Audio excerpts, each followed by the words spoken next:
Tonight, I can report to the American people and to the world. The United States has conducted an operation that killed Osama bin Laden, the leader of Al-Qaeda.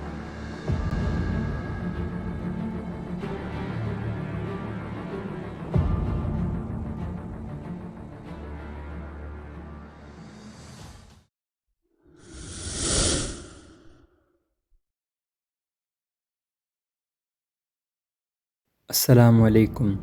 9/11 ثانیہ کے اگلے ہی مہینے امریکہ نے افغانستان پر قبضہ کر کے القاعدہ کے fighters کو ملک کے ایسٹرن پارٹ میں دھکیل دیا۔ وہاں القاعدہ کے فائٹرز نے خود کو ٹورا بورا کے غاروں کے اندر مورچہ بند کر دیا اور CIA کا خیال تھا کہ اسامہ بن لادن بھی یہیں پر ہے۔ لوکل افغانیوں سے مل کر آرمی نے ٹورا بورا میں القاعدہ کے خلاف خوب جنگ لڑی، لیکن جب ان کو کوئی کامیابی نہیں ملی تو ہیوی ایئر اسٹرائکس کا فیصلہ کیا گیا، پر جب تک امریکہ یہ جنگ جیتتی اسامہ بن لادن یہاں سے بھاگ چکا تھا۔ لڑائی ختم ہونے کے بعد صرف 20 لوگ ہی پکڑے گئے اور CIA اسامہ بن لادن کو پکڑنے کا پہلا سنہرا موقع گوا بیٹھی تھی، پر CIA کو یہ معلوم نہیں تھا کہ یہاں سے پکڑے جانے والے 20 لوگوں میں سے ایک آدمی ایسا ہے جو بن لادن کے ٹھکانے کے لیے ان کا راستہ کھول دے گا۔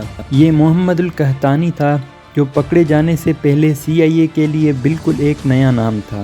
اس نے خود ہی القاعدہ سے کنیکشن کی تردید کی اور کہا افغانستان میں فیلکن کے شکار کے لیے آیا ہے، لیکن CIA نے جب اس کی فنگر ریکارڈ کی تو ان کے سسٹم میں میچ کر گئی۔ 9/11 ثانیہ سے صرف چند ہفتے پہلے اورنالڈو انٹرنیشنل ایئرپورٹ پر یونائٹڈ اسٹیٹ میں انٹر ہونے کی کوشش کی تھی۔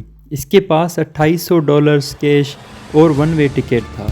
کسٹم ایجنٹ نے شک کی بنا پر USA میں انٹر ہونے کی پرمیشن نہیں دی اور اس کو وہیں سے ہی واپس بھیج دیا گیا تھا۔ یہ شخص کوئی اور نہیں بلکہ ٹورا بورا کی غاروں سے پکڑا جانے والا محمد القحطانی تھا، جس کی فنگر پرنٹ CIA کے سسٹم میں پہلے سے ہی ریکارڈڈ تھی۔ محمد القحطانی کا القاعدہ کے ساتھ کنیکشن جوڑنے کے لیے CIA کے پاس ایک اور وجہ بھی تھی۔ ٹھیک اسی دن اسی وقت جب اس نے USA میں انٹر ہونے کی کوشش کی تھی، اورلانڈو ایئرپورٹ کے فون باکس سے UAE میں موجود القاعدہ کے ٹیلی فون نمبر پر فون کال کی گئی تھی۔ کیونکہ القحطانی اس وقت ایئرپورٹ پر ہی تھا، اس وجہ سے CIA کو شک ہے کہ وہ فون کال اس شخص نے کی تھی جو اس وقت القحطانی کو ریسیو کرنے آیا تھا، یعنی کہ اس کا ساتھی تھی۔ کال کے علاوہ FBI کو اورلانڈو ایئرپورٹ کی پارکنگ میں ایک لاوارث گاڑی ملی۔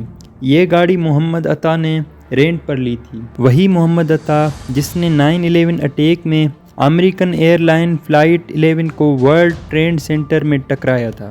ان سارے واقعات کا محمد القحطانی کے ساتھ کوئی نہ کوئی کنیکشن ضرور تھا۔ انویسٹیگیشن ٹیم نے یہ نتیجہ نکالا کہ محمد القحطانی کو بھی 9/11 اٹیک میں حصہ لے کر یونائٹڈ فلائٹ 93 کو ہائی جیک کرنا تھا۔ وہ فلائٹ جو 9/11 میں اپنا مقصد نہیں پورا کر پائی اور پینسلوینیا میں اس وقت کریش کر گئی جب پیسنجر جہاز پر دوبارہ قابو پانے کی کوشش کر رہے تھے۔ اس ساری جانچ پڑتال کے بعد اور کڑیاں سے کڑیاں ملانے کے بعد محمد القحطانی سے ایک بار پھر انٹروگیشن کی گئی اور اس بار اس نے اپنا القاعدہ کے ساتھ کنیکشن ظاہر کر ہی دیا۔ 3 مہینوں کے بعد مارچ 2002 میں ابو زبیدہ نامی القاعدہ کے ایک اور ممبر پکڑا گیا جو گروپ میں مختلف سامان پہنچانے کا کام کرتا تھا۔ اس نے CIA کو خالد شیخ محمد کو پکڑوانے میں مدد کی اور 1 سال بعد اس کو بھی پکڑ لیا گیا۔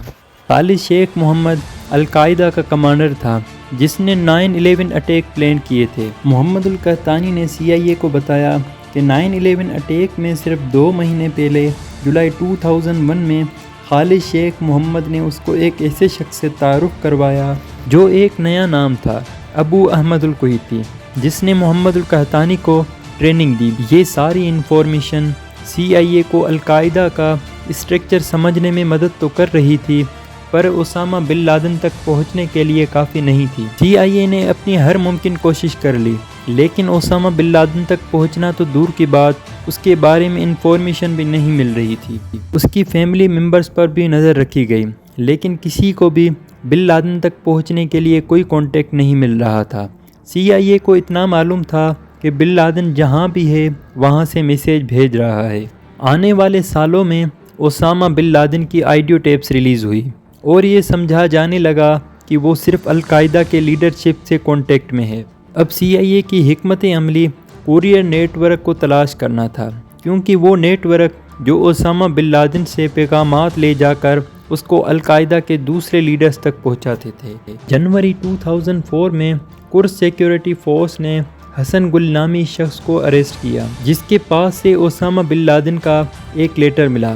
حسن گل کو CIA کے حوالے کیا گیا۔ اس نے انٹروگیشن کے دوران بہت اہم راز سے پردہ اٹھایا۔ اس نے بتایا کہ ابو احمد الکویتی بن لادن کا پرسنل کوریئر ہے۔ جی ہاں، وہی ابو احمد الکویتی جس نے محمد القحطانی کو بھی ٹریننگ دی تھی، کیونکہ اب انویسٹیگیشن کا سارا فوکس ابو احمد کی طرف شفٹ ہو جاتا ہے۔ انویسٹیگیشن ٹیم کو القاعدہ کے اندر اس کے کردار کے بارے میں الگ الگ انفارمیشن ملنا شروع ہو گئی۔ حسن گل کے مطابق ابو احمد کا کافی بڑا کردار تھا۔ خالد شیخ محمد کا کہنا تھا ابو احمد کا بڑا کردار نہیں، بلکہ وہ ایک ریٹائر ممبر ہے۔ اگلے سال مئی 2005 میں ابو الفراج اللیبی بھی پکڑا گیا۔ یہ خالد شیخ محمد کے بعد القاعدہ کا کمانڈر تھا۔ اس نے بھی ابو احمد کے بڑے کردار سے انکار کر دیا۔ CIA نے ابھی تک جتنی بھی القاعدہ کے ممبر سے انٹروگیٹ کیا تھا، ان سب میں ابو احمد کے بارے میں مکسڈ اوپینین تھا۔ CIA کے پاس ابو احمد الکویتی کے نام کے علاوہ اور کوئی ٹھوس انفارمیشن نہیں تھی، اور مزے کی بات یہ اس کا اصل نام بھی نہیں تھا۔ آپ کو بتاتے چلیں کہ القاعدہ کے ممبرز نے جتنی بھی انفارمیشن ابھی تک اگلی تھی، وہ سمپلی انٹروگیٹ سے نہیں بلکہ اس کے لیے خطرناک ٹیکنیک استعمال کی گئی تھی۔ اگلے 2 سالوں تک CIA نے خوب زور لگا کر دیکھ لیا، لیکن نہ ہی ابو احمد الکویتی کا پتہ چلا اور نہ ہی اسامہ بن لادن کا، بلکہ اگلی ہی انفارمیشن خفیہ ادارے سے ملی۔ 2007 میں CIA کو ابو احمد کے اصل پہچان کے بارے میں انفارمیشن ملی، جو CIA کی نیٹ ورک میں نہیں تھی۔ ان انفارمیشن سے پتہ چلا کہ ابو احمد کا اصل نام ابراہیم سعید ہے۔ یہ پاکستان کا ہے، جس کی فیملی کویت شفٹ ہو گئی تھی۔ پچھلے 2 سالوں میں صرف اس کا اصل نام کا پتہ چلا تھا، لیکن اس کو پکڑنے میں مزید کچھ سال لگنے والے تھے۔ CIA نے اپنا سارا فوکس ابراہیم سعید عرف ابو احمد الکویتی کو ٹریک کرنے میں لگا دیا۔ کویت سمیت مڈل ایسٹ کنٹریز سے پاکستان آنے والی تمام کالز کو ٹریپ کیا جانے لگا، اس امید میں کہ کہیں سے ابو احمد کو ٹریس کیا جا سکے۔ لاکھوں فون کالز مانیٹر کرنے اور 3 سالوں کے انتظار کے بعد جون 2010 میں ان کو ایک فون کال پر شک ہوا۔ وہ آپس میں عربک اور پشتو میں بات کر رہے تھے، اور دوران گفتگو پاکستان میں موجود شخص نے ایک سوال کے جواب میں بتایا کہ میں ان لوگوں کے ساتھ ہوں جن کے ساتھ پہلے ہوتا تھا۔ یہی وہ بات تھی جس کی وجہ سے CIA کو شک ہوا کہ یہی ابو احمد الکویتی ہے۔ اس کے علاوہ یہ پاکستان میں بیٹھا شخص لوکیشن کو ٹریکنگ سے بچانے کے لیے ہر ممکن کوشش کر رہا تھا۔ اس کا موبائل فون چند منٹوں کے لیے آن ہوتا اور پھر دوبارہ بند ہو جاتا، اور یہ صرف تب ہی آن ہوتا جب یہ پشاور جاتا تھا۔ انہی ساری حرکتوں سے انویسٹیگیشن ٹیم کو پورا یقین ہو گیا کہ یہی ابو احمد الکویتی ہے، لہٰذا گراؤنڈ لیول پہ اس کی جاسوسی شروع کر دی گئی۔ اس کے علاوہ اگست 2010 میں ایک پاکستانی CIA ایجنٹ کو یہ کام سونپا گیا۔ پہلے اس نے پشاور میں ابو احمد کو تلاش کیا اور اس کا پیچھا شروع کر دیا۔ کئی گھنٹوں کے ڈرائیو کے بعد ابو احمد ایک گھر میں چلا گیا۔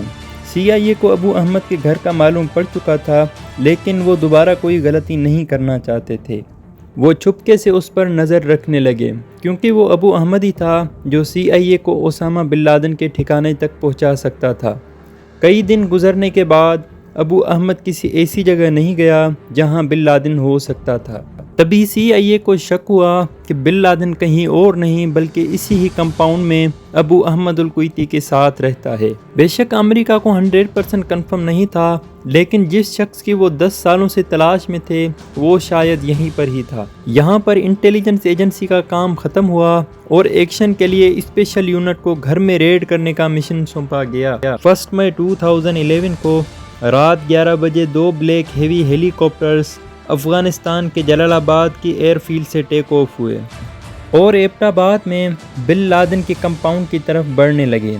یہ مشن اپنے طور پہ بہت کمپلیکیٹڈ تھا، اور دوسرا یہ بن لادن کا کمپاؤنڈ پاکستان ملٹری اکیڈمی کے کافی قریب تھا۔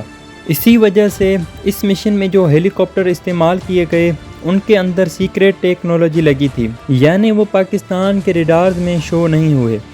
یہ آپریشن 40 منٹوں کے لیے پلان کیا گیا تھا، لیکن نیو سیلز نے پہلے ہی 15 منٹوں میں اسامہ بن لادن کو بلڈنگ کے 3rd فلور پر مار دیا۔ باقی وقت ان کو بن لادن کے گارڈ سے لڑنے میں لگ گیا اور پورے 38 منٹوں کے بعد کمپاؤنڈ سے باہر آئے، اور آتے وقت ان میں ایک ہیلی کاپٹر کی ایمرجنسی لینڈنگ ہوئی تھی، اس وجہ سے وہ ٹیک آف نہیں کر رہا تھا۔ اس وجہ سے پہلے اس کو ڈسٹروائے کیا گیا اور اسامہ بن لادن کی باڈی سمیت ایک ہی ہیلی کاپٹر میں بھاگنا پڑا۔ یو ایس آفیشلز کے مطابق اسامہ بن لادن کی باڈی کو اگلے 24 گھنٹوں کے اندر سعودی عربیہ کے پرمیشن کے ساتھ عربین سی میں بہا دیا گیا۔